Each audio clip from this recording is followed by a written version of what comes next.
Hello you wonderful people and welcome back to the Crested Gaming Lounge. In today's video, I will give you my opinion on Guild Wars 2.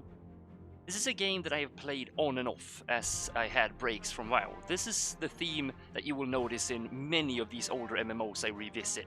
I've played them basically when I had breaks from MMOs, from WoW particularly. The game came out in 2012 and it follows up the first Guild Wars that came out in 2005. Guild Wars 2 is, in my opinion, a very unique in many regards. Some that I will touch upon more in the actual review itself. The game is completely free to play with no restrictions. This means that you do not need to pay any kind of subscription fee to play the game. The only thing that you might want to spend some money on is the expansions, of which there are two so far. The Heart of Thorns and the Path of Fire. If you decide to invest in these, all you have to do is buy the latest expansion and you will get all the previous content as well. Character creation. We will talk about character creation like always. You do get a few preset options that you can then customize further with sliders, just like in Estelia Online that we did last week. There are a total of 5 races to choose from here. Here is where Guild Wars gets interesting, I think, compared to many other MMOs out there. The races are Asura. They are a very short goblin-looking creature that might be small, but they're extremely intelligent and further their society with science. Silvara. This is a plant-based race that has a humanoid appearance, but their body is made completely of plant life. They're also the youngest race in this game. They've only existed for about 25 years in the storyline. And of course, we have human. There is always a human race in any given MMO.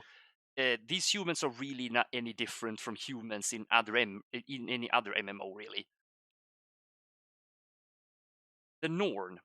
The Norn is a massive human-looking race that used to live in the frozen glacial land, but they were driven from their homeland by an ice dragon. And these humans they sort of live for the hunt. That is, their entire society is based around hunts. Char. The Char is a cat-like humanoid race that knows only war. They literally breathe war. They have been bred for war, literally. Classes and roles. The classes, or rather professions as they're called in Guild Wars, are as follows. There is the Engineer.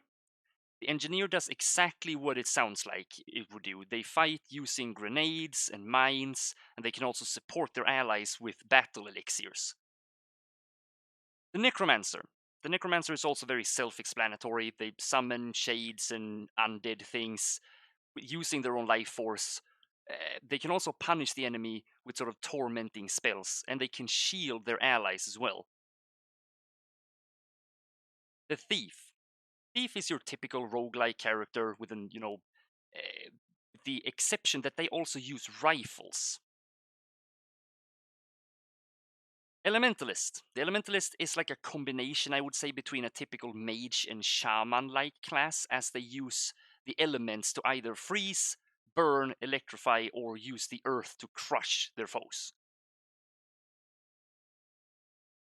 The Warrior. The Warrior is very straightforward, as in many other MMOs. They try to overpower their foe with brute force and weapons, as well as being very heavily armored.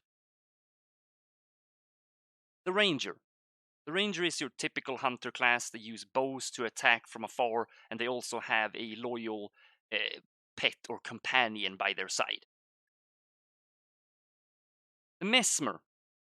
Mesmer use illusions and clones as they try to confuse their foe and then deliver the killing blow.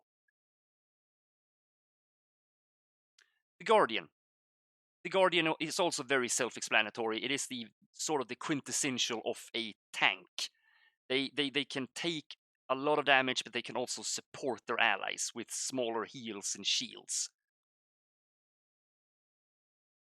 There is one more race that is only available if you buy any of the 2 expansions. It is called the Revenant. From what I understand, they use a sort of a short bow, which they summon like elemental arrows from something called the Mist. I have no idea what it's about. I will probably look into that in the future. Start leveling areas. This is where finally we have sort of an MMO in this series that, you know, sort of breaks the mold a bit. There is one leveling area each for every single race in the game, which gives the game a lot, you know, more replayability, I think, than many of the other games I've talked about in the past. Gives you the ability to explore the different races' start zones. Not only that, but you also have a very personalized storyline to follow, as you are given options on your character's background when making the character. Quests. From what I have seen, there's really no typical quest in Guild Wars 2, but rather objectives you complete in a set area. For example, you can help a farmer with crops or chase away animals. This forces you to explore most of the maps, as these quest objective areas are placed very strategically around the map.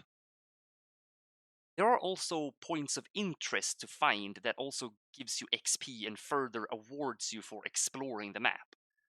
This is very interesting to me as an Advent MMO player, as it usually in many MMOs, to gain to end goal, to get to end content, you just spam dungeons or follow the main storyline. That is what gives you the most XP. This just breaks the mold a bit and gives you something else to do. Gameplay and combat, very important in an MMO. Combat in Guild Wars 2 is very much still your typical tab target, like most other classic MMOs.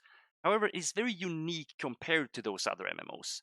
What I mean about that is that you can only have one action bar, for example, and you get to choose sort of a loadout of abilities to suit your playstyle or the situation you're in. And what I find most interesting about the combat in Guild Wars 2 is the fact that your abilities change depending on what type of weapon you have equipped at the moment. On the topic of weapons, any class can equip a wide variety of weapons. This means you can go for doing damage from afar and then switch over. You can damage people from afar with like a staff or a bow, and then you can switch over to a short sword, for example, and move in close and use magic to enhance your swings instead. Graphics. The graphics are really nothing special, I would say. However, they seem to have really fared well over the years since its release. This game, just like Allods Online and World of Warcraft, has a very cartoony look to it, and the surroundings are very beautiful. Bugs and glitches. Again, people, I know this might not be the most interesting category, but we still need to touch upon it. From the first 10 levels I played for the purpose of this review, I didn't really encounter any bugs or glitches that was noticeable to me. However, I will say there might be more at endgame content that I am not aware of. This is also something I will probably touch upon in the future. Audio.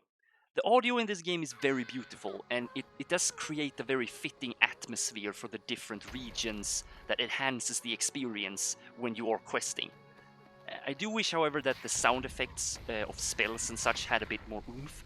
I might just be, spoiled from playing Astelia the other week, so that might also be a thing.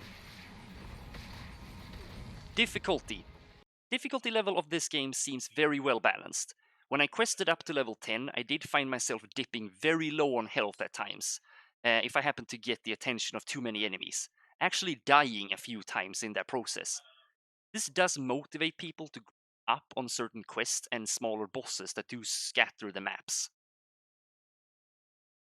My overall opinion then, I do really enjoy this MMO, and I think the development team has done a very good job to create a well-balanced game that can keep players entertained for a really long time. I do really agree with the way they have set up their free-to-play model. There is no restrictions for free-to-play players, except for the fact that certain content that has been added in the later expansions is not available to you as a free-to-play player. And if you want to unlock this content, they give you the option to just buy the latest expansion, which I would say is very reasonably priced at about $25, $30. And you will unlock the content up until that point. So if you buy the latest expansion, you will get anything that has come before that as well. There's no other fees involved, such as subscription fees or anything like that. You just buy the latest expansion and you have access to everything. So, in conclusion, I do really recommend trying out this MMO for yourself. And tell me in the comments, guys, below what your opinion of the game is. And also, what type of content would you like to see on the channel in the future? Don't also forget to boop the like button, and perhaps even become a part of the lounge and click the sub button. And tickle the bell as well, so you can see when I upload more MMO videos in the future. I do also stream, by the way, guys, at Twitch TV, so check out my information in the description, you wonderful people. Guys, that was sort of my review or first impression, if you would like, of Guild Wars 2. I will be back again next week with more MMO-related videos. So until then, guys, I hope you have a great morning, day, or night, wherever you might be. And I will see you next week, people. Bye-bye!